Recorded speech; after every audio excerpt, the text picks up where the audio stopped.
دعویٰ کرتے ہیں کہ وہ ہمارا باپ ہے تو پھر وہ دعویٰ جھوٹا ہے، وہ نظر نہیں آئے گا، کیونکہ درخت اپنے پھل سے پہچانا جاتا ہے۔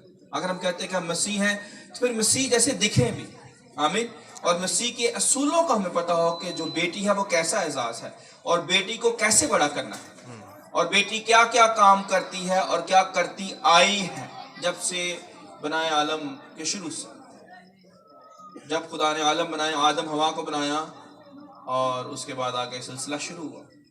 تو دیکھیں پہلے ہوا سے ہی تھوڑا سا غور کرتے، پر ہوا کا حوالہ پڑھنے سے پہلے ہم ایک حوالہ پڑھیں گے رود کی کتاب میں سے، رود کی کتاب اور اس کا 4 باب اور اس کی 17 آیت پڑھیں گے، اور میں اپنی وائف آسمہ کو ریکویسٹ کروں گا کہ وہ یہ حوالہ پڑھنے میں ہماری مدد کریں۔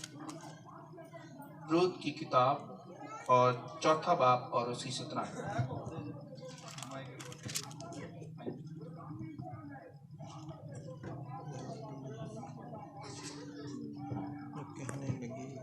اور اس سے پہلے میں حوالہ پڑھیں، میں ایک چھوٹی سی بات اور شیئر کر دوں کیونکہ جلدی سے اب میں وقت ہمارے پاس کم ہے، مناسب وقت میں ہمیں اس کو کور کرنا ہے۔ بہت ساری چیزیں خدا نے میرے دل میں ڈالی ہیں۔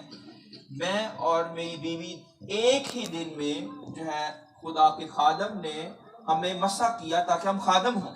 ہماری خدمت ایک ہی دن میں شروع ہوئی، یعنی ہم روحانی طور پہ اگر میں کہوں کہ ہم جڑوے ہیں تو ہم ہیں، ہم خالی ہسبینڈ وائف نہیں، ہم روحانی طور پہ ایک ہی دن میں خدا کے حضور پیش کیے گئے تاکہ اس کی خدمت کریں۔ تو یہ میرے لیے اعزاز ہے کہ میری بیوی خادمہ بھی ہے۔ آمین۔ حوالہ پڑھیں کتاب 4 باب اور 17 ہے۔ حوالہ دیکھیں گے سب لوگ، رود کی کتاب میں سے 4 باب اور اس کی 17 آیت لکھا ہے، اور اس کی پڑوسنوں نے اس بچے کو ایک نام دیا اور کہنے لگی کہ نعومی کے لیے بیٹا پیدا ہوا، سو انہوں نے اس کا نام عبید رکھا۔ وہ یسی کا باپ تھا جو داؤد کا باپ ہے۔ آمین، ہاللیلویہ۔ پاک کلام کے پڑھے سنے جانے پر اس کی برکت ہو۔ آپ دیکھیں کہ داؤد بادشاہ کا باپ یسی اور یسی کا باپ عبید، اور وہ جس عورت سے پیدا ہوا ہے دیکھیں کہ وہ کیسے داؤد کے ساتھ جڑتی ہے، داؤد کی پردادی ہے، داؤد کی پردادی۔ ہم داؤد بادشاہ کو تو تقریباً سب جانتے ہوں گے، شاید رود کی کتاب کم لوگوں نے پڑھی، اور یسی کو بھی کم لوگ جانتے ہوں گے کہ یسی داؤد کا باپ۔ پر دیکھیں کیسے ایک بچہ پیدا ہوتا ہے، اور بچہ چاہے بیٹی ہو بیٹا ہو، جب وہ پیدا ہوتا ہے تو آگے اس کی زندگی میں ہو سکتا ہے خدا نے بڑے بڑے کام کرنے ہوں، داؤد بادشاہ جیسا سورما پیدا کرنا ہو، اور ہم اس بچے کو لائٹ لیتے ہیں ہلکا سا، اور اس کی جو ہے نا خوشی شادمانی میں ہم چیزوں کو بھول جاتے ہیں۔ جیسے پاسٹر مرکز نے کہا کہ جب ہم دعائیں اٹھاتے ہیں کہ ہمیں اولاد چاہیے، خدا ہمیں برکت چاہیے، اور خدا دیتا ہے، پر جب وہ مل جاتی ہے تو پھر ہم خدا کے اصول اوپر نیچے کر دیتے ہیں، بھول جاتے ہیں کہ جس نے اولاد دی ہے وہ کس طرح سے چاہتا ہے کہ اس کی پرورش کی جائے۔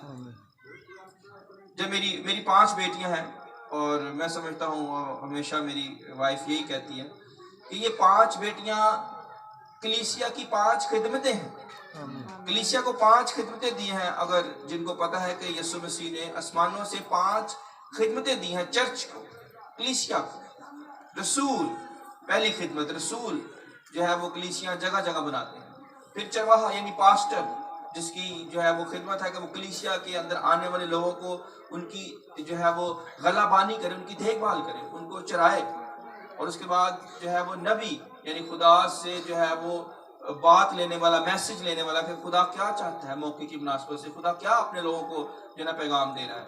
اس کے بعد بائبل ٹیچر، استاد کی بھی ایک خدمت ہے چوتھی، پھر آخری مبشر یعنی ایوانجلسٹ، یعنی جگہ جگہ شہر شہر گاؤں گاؤں جا کے وہ کلام سنائے۔ یہ 5 خدمتیں ہیں۔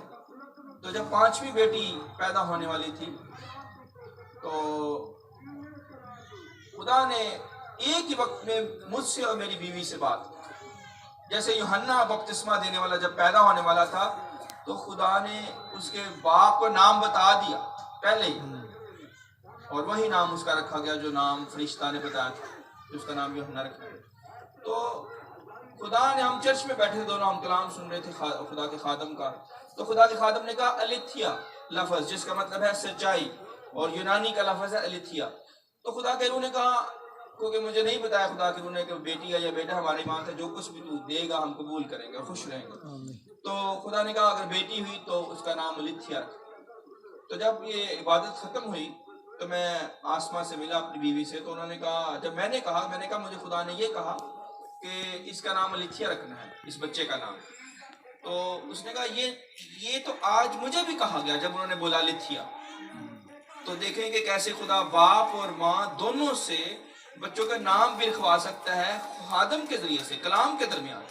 تو کچھ بچے ایسے ہوتے ہیں ایمانداروں کے بچے, کیونکہ بائبل میں لکھا ہے کہ صادق کی نسل زراور ہوگی, اس کی اولاد مبارک ہوگی, اس کی اولاد کبھی ٹکڑے نہیں مانگے گی.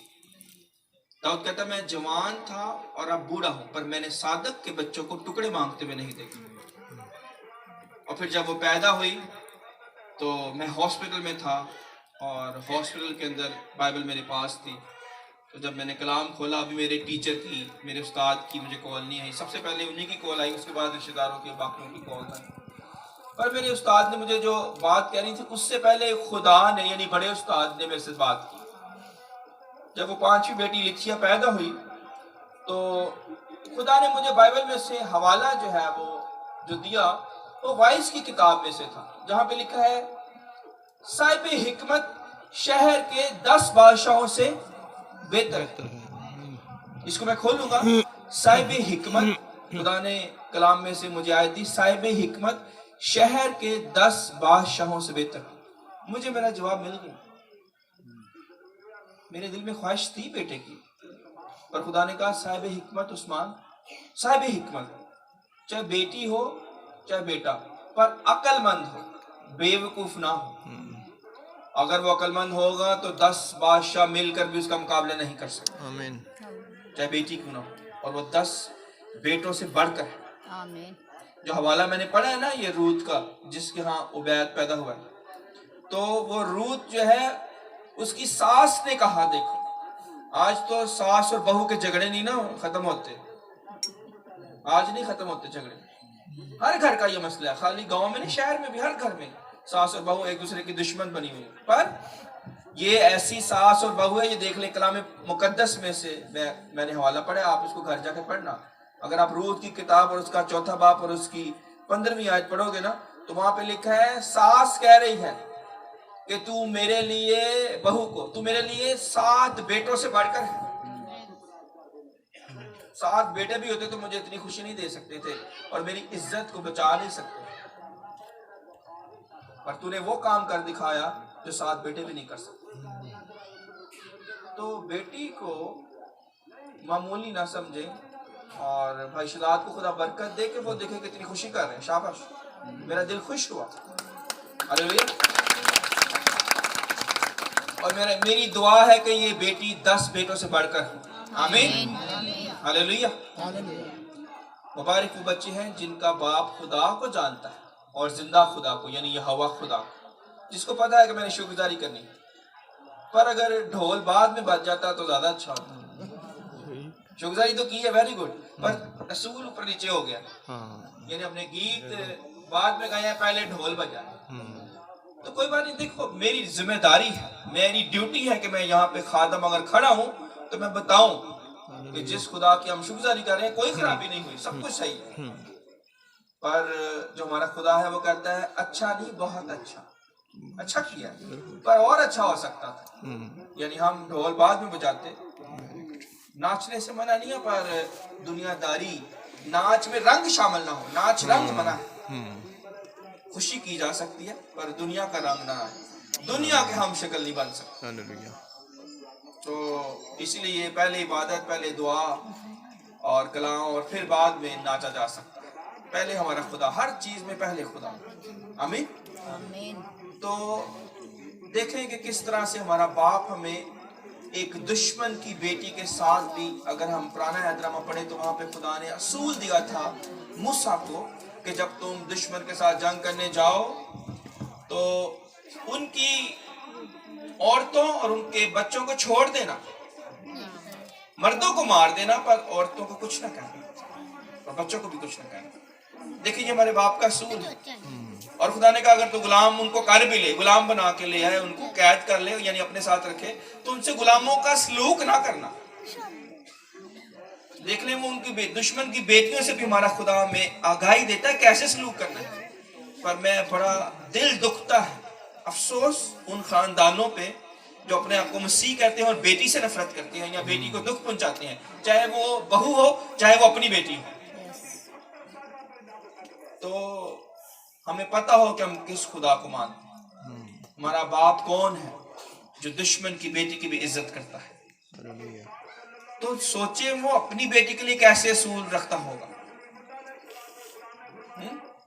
یسوع نے کہا نا جا بیٹی, کئی جگہوں پہ یسوع نے کہا جا بیٹی تیرے گناہ معاف. بیٹی کہا ہے اس نے یہ نہیں کہا جا اے عورت تیرے گناہ معاف ہو گئے.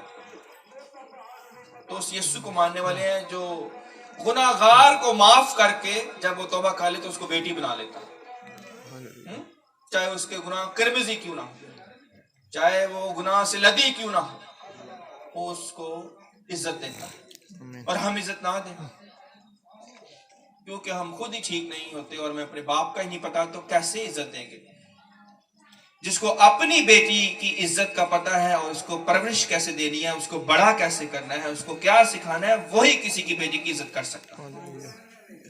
اور بائبل میں ایک اور حوالہ بھی ہے زبور کی کتاب میں کہ بیٹے جو ہے وہ قداوت پودوں کی مانند, درخت کی مانند ہے, اور بیٹیاں جو ہے وہ محل میں تراشے ہوئے پتھروں کی مانند ہے. کونے کے سرے کا پتھر, کونے کے سرے کا پتھر وہ ہوتا ہے جس سے خوبصورتی بڑھتی ہے محل. اور دیکھیں لفظ محل آیا, گھر نہیں آیا. یعنی ہماری بیٹیاں جو ہیں وہ محلوں کے لیے ہیں, یعنی سکون آرام ان کی زندگی میں ہو. یعنی بادشاہ کے لیے خدا نے ان کو پیدا کیا اور وہ خود ان کا بادشاہ ہے. خدا ایک جگہ پہ یسایہ کی کتاب میں کہتا ہے تیرا خالق تیرا شوہر ہے. دیکھ لیں خدا کیا کہہ رہا ہے. خدا کہہ رہا ہے تیرا مالک یعنی میں تیرا شوہر ہوں اور اس کا نام یہوہ. تو ہمیں بیٹی کو پتھر کی طرح تراشنا ہے تاکہ وہ محل میں کونے کے سرے کا پتھر بن جائے اور محل کی خوبصورتی کو بڑھائے. جس گھر میں جائے تو وہ بادشاہ کہے کہ میں تو کچھ بھی نہیں, ایسی حکمت اس کے پاس ہو. آپ کو میں بتاؤں کہ گھر چلانے کے لیے, بزنس چلانے کے لیے, یہ میرا تجربہ ہے پرسنل, یہ میری بیوی ساتھ بیٹھی تو یہ میں اس کو ہمیشہ کہتا ہوں تو میری خالی بیوی نہیں, یہ ہوا کی بیٹی بھی, میرے خدا کی بیٹی ہے جو میرے ساتھ ہے. آمین. اس نے اپنی بیٹی مجھے دی ہے. تو مجھے تجربہ ہے کہ بزنس چلانے کے لیے اور خدمت کرنے کے لیے, گھر کا اچھا بندوبست کرنے کے لیے اس کے پاس مجھ سے زیادہ حکمت اگر نہیں ہوگی تو یہ میرے ساتھ نہیں چل سکتی, یا کم از کم میرے برابر, کم از کم میرے برابر حکمت ہے. اور میرے برابر ہو ویری گڈ, پر اگر مجھ سے اوپر لے جائے تو بہت ہی ویری ویری گڈ, بہت اچھا. کیونکہ بادشاہ صرف نظر آ رہا ہوتا ہے, سربراہ صرف نظر آ رہا ہوتا ہے, پیچھے بیٹی کی حکمت ہے جو اس کے ساتھ جس کی شادی ہوئی, جس نے گھر کو سنبھالنا ہے. اور لکھا ہے بائبل میں جیسی ماں ویسی بیٹی. میں سمجھتا تھا کہ پہلے یہ بائبل میں نہیں لکھا پر حزقیل کی کتاب میں لکھا ہے کہ جیسی ماں ہوگی ویسی بیٹی ہوگی. تو بیٹیوں کی کیسی ذمہ داری ہے, یہ بیٹی اپنی ماں کو پریزنٹ کر رہی ہے. تو اسی لیے سوچ لے کہ ہمارے اوپر کیسی ذمہ داری ہے کہ ہم نے اپنے خدا کو پریزنٹ کرنا ہے اپنی بیٹی کے ذریعے سے. اور میں شکر گزاری پیش کرتا ہوں اپنی بیوی کے لیے کہ بزنس ہو, چاہے خدمت ہو, چاہے میرا گھر ہو, ہر جگہ پہ وہ میرے ساتھ, میرے سے ایک قدم آگے اس وجہ سے چلتی ہے کہ غلطی نہ ہو, غلطی نہ ہو. یسوع مسیح نے بھی اپنی بیوی سے ایسی محبت رکھی کہ اپنی جان دے دی. اس نے کہا میری جان لے لو, اس کو چھوڑ دو. ہمیں اپنے خدا کے اصولوں کا پتہ ہونا چاہیے. سارا نے اپنے ہسبینڈ کی خواہش کی خاطر اتنی بڑی قربانی دی. تو سوچیں سارا اگر ابراہیم کے اوپر کوئی غلطی آئے یا کوئی گناہ ہے تو وہ کہے گی کہ میری جان لے لو, میرے ہسبینڈ کو, میرے خامن کو چھوڑ دو. یسوع جیسی محبت. اور سارا وہ خدا کی بیٹی ہے جس کی خاطر خدا جادوگر کے فرعون کے خواب میں چلا گیا اور اس کو کہا اس کو نہ چھونا, یہ نبی کی بیوی ہے.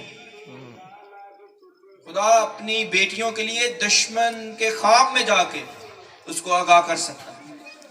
خدا معمولی خدا نہیں ہے، وہ آسمان اور زمین کو پیدا کرنے والا خدا ہے. تو اپنی بیٹیوں کے لیے دشمن سے جنگ کرتا ہے. اور اسی لیے خدا نے ابراہیم کو کہا تجھے برا نہ لگے جو کچھ تجھ سے یہ کہتی ہے وہ کر. تو خدا اپنے بچوں کی جنگ خود لڑتا ہے، اور بیٹی کو تراشنا ہماری ڈیوٹی ہے.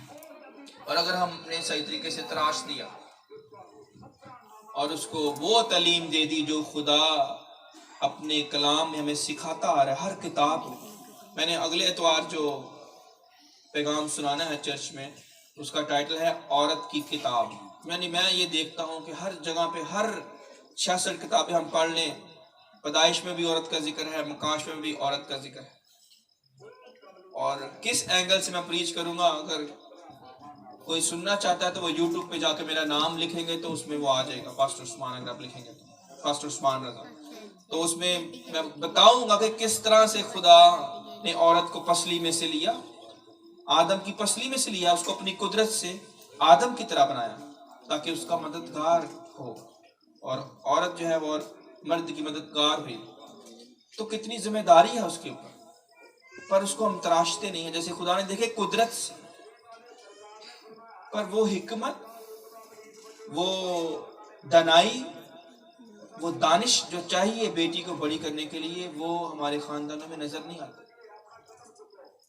اور میں اپنی بیوی کو ہمیشہ کہتا ہوں کہ اگر ہمارے گھر کے 5 کمرے ہیں اور آپ کچن میں ہو، آپ کو پتا ہو کہ آپ کی بیٹیاں کس کمرے میں کیا کر رہی ہیں، عقاب کی آنکھیں چاہیے بیٹیوں کو بڑا کرنے کے لیے. میں آپ کو سچ بتا دوں، یہ ایسے نہیں تراشی جاتی. اگر آپ کچن میں ہیں، آپ کہیں بھی ہے گھر کے اندر، پر کس کمرے میں کون سی بیٹی موبائل پہ کیا کر رہی ہے، ٹی وی پہ کیا دیکھ رہی ہے، اور کیا وہ آپس میں جھگڑا تو نہیں کر رہی، اور کیا باتیں کر رہی ہیں. تو یہ ساری باتیں ماں کو پتہ ہونی چاہیے. اور بتانی کس نے؟ باپ نے. معیار کس نے دینا؟ باپ نے. ہمارا باپ ہمیں دیتا ہے نا معیار کلام مقدس میں، کہ ایسے بن جاؤ جیسے میں کتاب مقدس میں کہہ رہا ہوں. تو اگر بن جائے گا تو کبھی مار نہیں کھائیں گے، کبھی کوئی آفت، مصیبت، مشکل، بیماری، غربت کوئی ہمارا مقابلہ نہیں کر سکتی. اگر ہم مثال 31 باب پڑھیں تو اس میں لکھا ہے سگر عورت یا بیوی، تو اس میں لکھا ہے کہ وہ جو بیوی نیکوکار ہے وہ اس کو ملے گی جس سے خدا خوش ہے، اور اس کی قیمت جو ہے وہ مرجان سے بڑھ کر ہے، قیمتی پتھر سے بھی زیادہ قیمتی، جس کو خدا تراش کے کھڑا کرے. اور وہ آئندہ دنوں پہ ہنستی ہے. اس کی زندگی میں کاروبار اوپر جائے، کاروبار نیچے آئے، جو مرضی طوفان مچے، وہ نہیں ڈرے گی، وہ ہنسے گی اور شکرگزاری کرے گی، کیونکہ اس کو پتا ہے میرا خدا بہت جڑا ہو، میرا خدا طوفان کو روک سکتا ہے، میرا خدا موت کو بھی جو ہے نا روک سکتا ہے. 1 منٹ ٹھہر جا. کیونکہ داؤد بادشاہ نے کہا تو مجھے موت کے پھاٹکوں سے اٹھاتا ہے. اور یہ وہ داؤد بادشاہ ہے جس کی پردادی کا بھی میں نے ذکر کیا، روت. داؤد بادشاہ نے کیسی پرستش کی ہے، جیسی جنگ لڑی ہے ہم سب جانتے ہیں. اور جو نہیں جانتے وہ زبور پڑھیں اور سیموئیل کی کتاب پڑھیں جہاں پہ داؤد کا ذکر ہے. تو داؤد بادشاہ اتنا پیارا خدا کا جو ہے وہ بندہ، اور دیکھیں وہ کیسی اس کی دادی نے، پردادی نے کیسے اس کو جنا بڑا کیا. بچہ جب پیدا ہوتا ہے، آشرونیہ خدا نے پیدا کیا اس خاندان میں، تو اس کا کوئی منصوبہ ہے، اس کو سمجھنا ہے کہ کس طرح سے بائبل چاہتی ہے کہ ہم اس کی پرورش کریں. اور میں کہتا ہوں آخری بات، بس اینڈ کرتے ہیں، وقت زیادہ ہوا جاتا ہے. آخری بات یہ ہے، میں یہ سمجھتا ہوں ہاں وہ ناچنے والے باعزت کے رشتہ دار ہیں، ٹھیک ہے ناچا جا سکتا ہے، پر باعزت کا زیادہ رشتہ دار وہ ہے جو ان کو نقصان سے بچا لے، جو ان کا اصل خیر خواہ وہ ہے جو ان کو نقصان سے بچا لے. بائبل کہہ رہی ہے میں جس سے محبت کرتا ہوں اسے کوڑے لگاتا ہوں. اگر میرا باپ یا میری ماں مجھے کسی کام سے کہیں تو وہ میرے واقع حقیقی خیر خواہ ہے، اور اگر مجھے غلطی کرنے دیں تو وہ میرے خیر خواہ نہیں ہے. اگر آپ کسی کو برتھ ڈے پہ یا کسی شادی بیاہ پہ کوئی سونے کی چیز دے دیں یا کوئی گفٹ ایسا دے جو بہت قیمتی ہو، تو وہ بندہ بڑا خوش ہوگا کہ یار اس نے مجھے سونے کی چیز دی.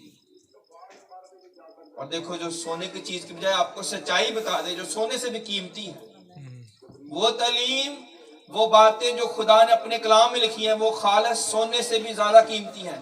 اگر آپ کو آگے وہ کوئی بتا دے تو وہ آپ کا خیر خواہ ہے حقیقی، اس کی شکر گزاری کرنی چاہیے آپ کو، اور اس سے بھی بڑھ کر خدا کی جس نے اس کو بھیجا ہے. یعنی مجھے خدا نے یہاں پہ بھیجا ہے. آمین، ہاللیلویہ. دعا کرتے ہیں.